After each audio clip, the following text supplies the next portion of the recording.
Jones, crise política, o cara tá com um governo bem avaliado, tem tudo para ser reeleito, governador de São Paulo. Como é que o cara tá em crise política? Eu vou explicar. Só que antes de explicar, eu vou precisar fazer uma espécie de introdução, né? Um preâmbulo teórico. Presta atenção. Um famoso autor marxista, com vários problemas, mas esse livro é bom, o Georgy Plekhanov, lançou um livro, né? O papel do indivíduo na história, em que Plekhanov ele busca mostrar que o marxismo, quando se propõe a fazer a análise das estruturas objetivas que compõem uma sociedade, das relações de produção, das relações de propriedade, da estrutura de classe social, do poder político, do direito, da dinâmica de acumulação capitalista e por aí vai, ele não está negando o papel do indivíduo, né?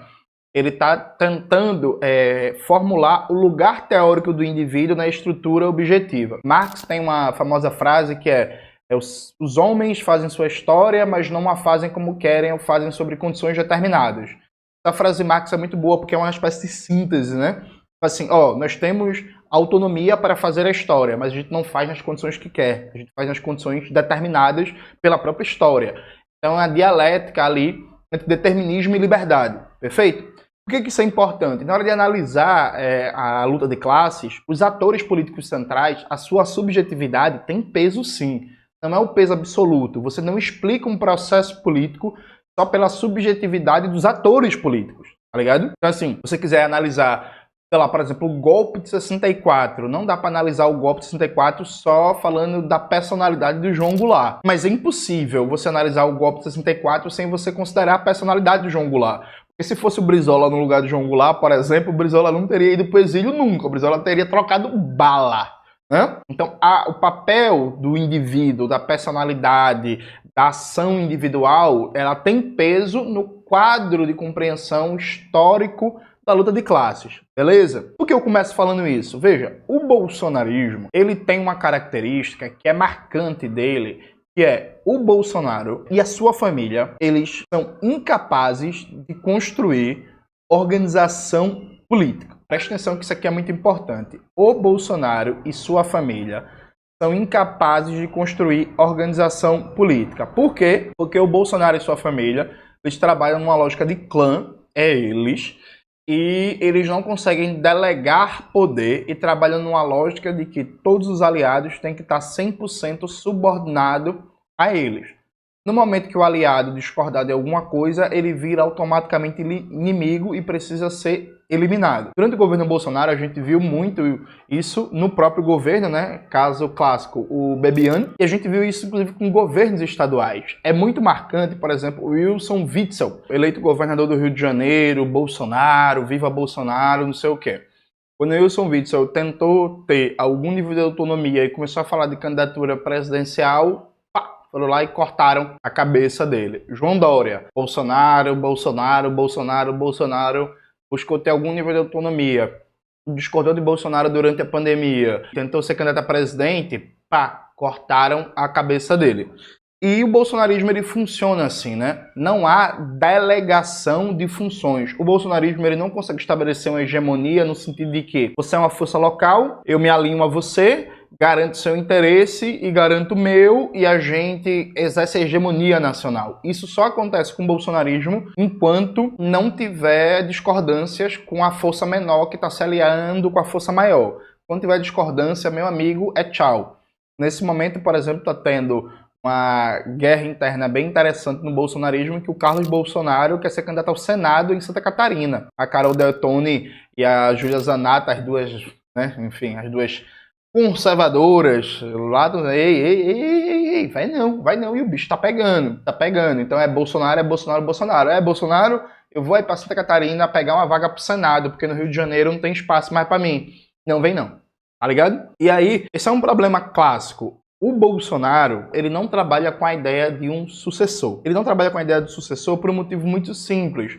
O Bolsonaro tem a base de massas, ele é a figura carismática, mas vários setores da classe dominante brasileira já entenderam que ele é uma figura disfuncional. Ele é uma figura que bagunça a governança, que instiga oposição, que instiga repulsa, que levanta discurso para a oposição. Então o que a burguesia quer? A burguesia ela quer a base de massas do Bolsonaro, a base que ele arrasta de classe média, de trabalhador, de evangélico, de pequeno e médio comerciante, de membro dos aparelhos de segurança e por aí vai, sem a disfuncionalidade de Bolsonaro. Então, durante os 4 anos do governo Bolsonaro, a gente falava, por exemplo, que o sonho da burguesia era ter o Paulo Guedes sem o Bolsonaro. E é fundamentalmente isso. Então, qual é o grande cálculo do Tarcísio? Ele precisava conseguir o apoio voluntário da família Bolsonaro, né? O apoio voluntário da família Bolsonaro sem entrar em contradição, em enfrentamento com os Bolsonaro. É por isso que nos últimos anos ele sustentou a ideia que não é candidato a presidente, mas sim ao governo de São Paulo, a reeleição, mesmo com toda a burguesia, toda a Faria Lima e por aí vai, colocando ele como candidato ideal para 2026. E aí, meus camaradas, no meio do caminho tinha o Eduardo Bolsonaro, né? O Eduardo Bolsonaro tomou a estratégia que tomou, lascou o Tarcísio, porque quando foi anunciado o tarifaço, o Tarcísio foi defender o tarifaço, a burguesia paulista chamou ele e fez: ei, menino, tá ficando maluca, imbecil, animal. É contra isso, o Tarcísio mudou, aí não era mais a favor, mas a culpa era do Lula, porque não ligou pro Trump, porque tem que ligar pro Trump, mas não é a favor do tarifaço e tal. E o Eduardo Bolsonaro ele quer ser candidato a presidente. E não há sinal nenhum que vai conseguir existir um acordo entre o bolsonarismo para benzer alguém, transferir a popularidade do Bolsonaro para esse candidato, com esse candidato tendo autonomia para formular o seu próprio discurso. Porque qual é a questão? O Tarcísio ele precisaria ter a liberdade para fazer o programa neoliberal fascista sem um discurso abertamente fascista, com um discurso mais tecnocrático, dito moderado pela mídia burguesa, e de moderado não tem nada, né, gente? O Tarcísio é um defensor aberto de violência policial, de chacinas, de execuções, do tipo de barbárie que existe, né? Falar que o Tarcísio é moderado, para mim, é prova de racismo, viu? É isso. Jones, é isso mesmo. Falar que o Tarcísio é moderado, pra mim, é prova de racismo. Dizer que botar a polícia pra matar trabalhador, matar mulher, matar criança, matar pessoa com deficiência, matar, e o Tarcísio dizer que tá tudo bem, isso ainda é chamar o cara de moderado, sabe? Tipo, não faz sentido, sabe? Então, a ideia é bem simples. Construir uma situação que o Bolsonaro condenado, inelegível, o Bolsonaro sem alternativa, dá a bênção pro Tarcísio. Isso não vai acontecer. O Eduardo Bolsonaro já deixou muito claro que isso não vai acontecer. O Eduardo Bolsonaro quer ser candidato a presidente. Se ele não for candidato a presidente, o candidato vai ter que dizer amém pro Bolsonaro.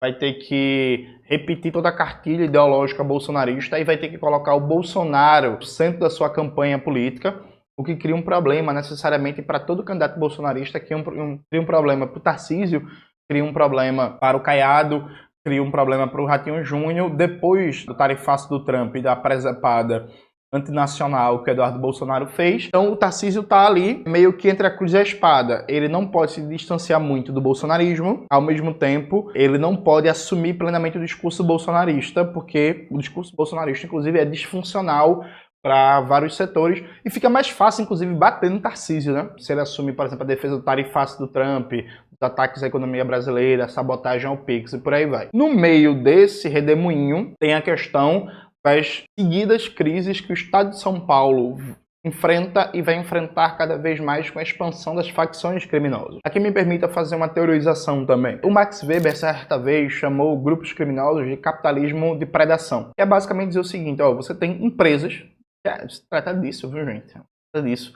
São empresas capitalistas que funcionam por fora de uma lógica oficial que tem na força, na regulação armada, a base fundamental da sua concorrência. Boa parte dessas facções hoje são empresas capitalistas, que como toda empresa capitalista busca o lucro, só que opera por fora de qualquer regulação, tem o seu poder central na capacidade armada, também no suborno, na corrupção, na violação das instituições e todos os defeitos do capitalismo são potencializados. Se o capitalismo em si funciona na base do lucro, a despeito de que se exploda a vida humana, que se exploda o meio ambiente, que se exploda a saúde e por aí vai, uma empresa de capitalismo predatório e ilegal, ela tem isso potencializado ao máximo, né? Então a crise do metanol em São Paulo é basicamente isso, comércio ilegal de bebida, fruto de neoliberalismo, desregulamentação, afrouxamento da liberdade de ação dos capitais, e aí morre gente que essa porra. O que é que o Tarcísio de Freitas vai fazer? Ele vai fazer uma piada, dizer que quando começar a falsificar a Coca-Cola, ele se preocupa. Ele quis pagar de moralista, viu, para o público evangélico, religioso, dizer assim, não bebo bebida alcoólica, eu só bebo Coca-Cola. E aí falou uma besteira gigante, depois foi pedir desculpas, daquela lógica, quem me conhece sabe, em seguida lançou um vídeo atacando o Fernando Haddad para tentar apagar a besteira que ele falou, o absurdo que ele falou, que foi no estilo eu não sou coveiro do Bolsonaro, né? Então tem a crise do metanol, tem vários outros aspectos que a imprensa não trata como crise, mas, por exemplo, construção ilegal em São Paulo é um negócio que está disparado, sabe? Construção civil clandestina para vender condomínios, também é um negócio que as facções criminosas estão a rodo. Postos de gasolina controlado por facções criminosas, que inclusive tem esquema de adulteração de combustível, é um negócio também que está uma epidemia em São Paulo, e não só em São Paulo, evidentemente, mas estamos aqui especificamente falando São Paulo. E tem também o próprio caso, que volta e meia aparece na mídia burguesa, de infiltração do crime organizado em câmaras municipais, prefeituras, em contratos com o governo estadual, em OS, inclusive. É muito curioso, né? Porque a ideia, inclusive, quando as OS foram criadas no governo FHC e nunca foram revistas junto com o governo petista, a ideia é que elas seriam para agilizar a administração pública, desburocratizar e combater a corrupção, né? E aí, agora a gente tem OS controlada pelo crime organizado para, inclusive, fazer lavagem de dinheiro, para fazer todo tipo de coisa que não presta. Então, veja, a tendência é o Tarcísio ficar exprimido na divisão da direita, vai ter, por mais que a mídia burguesa o proteja, notícias cada vez mais negativas, e ele vai se apequenando do ponto de vista nacional. Saiu uma pesquisa recente que mostra a piora da imagem negativa do Tarcísio. Ele é pouco conhecido fora do Sudeste brasileiro, e a imagem dele está piorando, a percepção das pessoas está piorando, e a tendência é, ele olha o crescimento da popularidade do Lula e pensa assim, meu irmão, não tenho garantia da família Bolsonaro e vou ter o apoio sem eles aperrearem o juízo. A popularidade de Lula está crescendo, minha avaliação está piorando, problemas em São Paulo estão se avolumando. Então a ideia é, pô, em última instância, a candidatura à reeleição em São Paulo parece mais ou menos garantida, e parece, viu? Daqui para a eleição tem muito tempo, e ele pode, inclusive, ser atacado por uma parte do bolsonarismo, é bem provável que isso aconteça, dizendo que ele só está pensando em projeto pessoal, está abandonando o capitão, porque ele deveria ser candidato a presidente, e para tentar ser eleito, dar um indulto ao capitão. Então, na prática, existe uma crise política para o desenho do projeto feito para o Tarcísio, que é fazer uma governança em São Paulo muito bem avaliada, virar o candidato preferido da burguesia, né? Unir os setores do grande varejo, Faria Lima, agronegócio, todas as indústrias de São Paulo, clube de tiro, especuladores, importadores e por aí vai, e ser um candidato preferencial, inclusive, do capital estrangeiro, né? Porque a sinalização que ele fez para o imperialismo com a privatização da Sabesp foi isso, foi bater no peito e dizer assim, ó, o cara do capital estrangeiro no Brasil sou eu, mais entreguista que eu, ninguém, e no meio do caminho tinha uma pedra. É muito bom, e aí, é isso, veja. Presta atenção aqui. É muito bom essa divisão da direita. Porque hoje, objetivamente, a direita ela está achada. A direita está se balcanizando. O Ciro Nogueira deu uma entrevista bem polêmica para o jornal o Globo. O Caiado caiu de pau, caiu matando. Está tendo vários problemas no União Brasil. E na Federação União Brasil PP, né, queria criar o P da direita, a unidade popular da direita. Isso talvez, inclusive, nem saia do papel como eles estavam planejando. O Caiado quer ser candidato, o Ratinho Júnior quer ser candidato, e eles não conseguem base, não conseguem apoio. O Caiado, inclusive, saiu uma notícia dizendo que ele considera sair do União Brasil para tentar ser candidato a presidente, mas assim, é uma candidatura que está fazendo 1,5% nas pesquisas, em média. Então a direita está rachada, não tem candidato, dificilmente vai conseguir se unificar, sinceramente. Eu acho que não vai ser a tendência da família Bolsonaro apoiar uma candidatura para dizer assim, esse é o candidato da direita. Acho que a tendência vai ser uma pulverização, e nessa disputa entre eles, isso facilitava, inclusive, para puxar o debate público um pouco mais à esquerda, se essa fosse a intenção. Essa não é a intenção do campo dito majoritário dos progressistas, né? A ideia é fundamentalmente aproveitar o cenário eleitoral para ganhar a próxima eleição, e politização, e mobilização, e enfrentamento, e programa de mudança real para a classe trabalhadora que se exploda. Mas o Tarcísio ele está enrolado até o pescoço e ele inclusive tem que torcer, rezar para não continuar circulando notícias negativas sobre São Paulo. Porque ele vem de uma série, né? Vem de uma série. Teve aquele atentado no aeroporto que o rapaz foi assassinado, e tipo assim, tá tudo dominado no aeroporto, em plena luz do dia, o crime organizado faz o que quer. Aí depois vem a situação do metanol.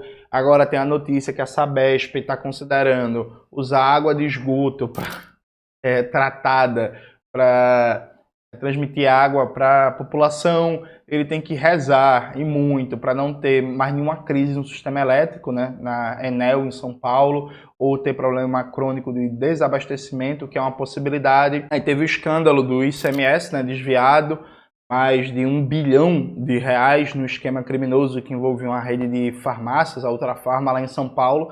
Então o Tarcísio enfrentou uma rede de notícias negativas em sequência, uma atrás da outra, fruto fundamentalmente da barbárie neoliberal que libera cada vez mais espaço para a corrupção, para crime organizado, porque no capitalismo, quanto mais desregulamentação, quanto mais liberalização do capital, a consequência é mais corrupção, viu, gente? É mais corrupção e mais surgimento de redes paralelas de organizações empresariais ilegais, com todas as consequências daí derivadas, como a gente está vendo na crise do metanol, que é no Brasil inteiro, mas o maior número de vítimas, tanto contaminados quanto vítimas fatais, está em São Paulo. Então eu diria que para mim está muito claro e muito configurado que existe uma crise política no horizonte do Tarcísio de Freitas, e sustentar o discurso de que não vai ser candidato a presidente, que vai disputar a reeleição em São Paulo, é o caminho mais seguro para ele frente a um cenário que ele está vendo ficando mais difícil. O que mostra, inclusive, para concluir a reflexão desse vídeo, é preciso cuidado, porque a burguesia pode muito, mas ela não pode absolutamente tudo, né? Veja, o fato do Tarcísio ser o candidato favorito da burguesia não garante um caminho tranquilo para ele, pelo menos não até agora. Então, a democracia burguesa, porque os marcos estruturais dela não saem do interesse do capitalismo, né? Na democracia burguesa não está em jogo, por exemplo, se vai ter ou não propriedade privada dos meios de produção. Mas não significa que no interesse da classe dominante a coisa saia estrito senso do jeito que eles querem, né? A maioria da burguesia quer esse candidato, então esse candidato vai ser necessariamente eleito. Não é assim que funciona, né? Prova disso, inclusive, é que em 2018 o Alckmin era o candidato preferido de amplos setores da burguesia brasileira, inclusive do sistema político, e vocês viram a votação ridícula que o Alckmin teve em 2018, né? Pelo tamanho que ele tinha na política burguesa. Então a democracia é burguesa do ponto de vista estrutural. Não significa que em cada conjuntura histórica específica o candidato mais competitivo vai ser o escolhido pela maioria da burguesia. A coisa é um pouco mais complexa do que isso. E, sinceramente, considerando como as coisas estão indo, eu acho que a tendência para o Tarcísio é piorar. Eu acho que não vai faltar notícias negativas para prejudicar a imagem dele vindo do estado de São Paulo. O que é bom em termos de, enfim, queimar a imagem dessa figura nefasta, mas é uma má notícia para a classe trabalhadora, né? Porque vai viver todas as tragédias e frutos do que é o neoliberalismo radical, o aprofundamento, todas as mazelas do capitalismo independente que São Paulo vive há décadas, inclusive quando era governado por Geraldo Alckmin, diga-se de passagem.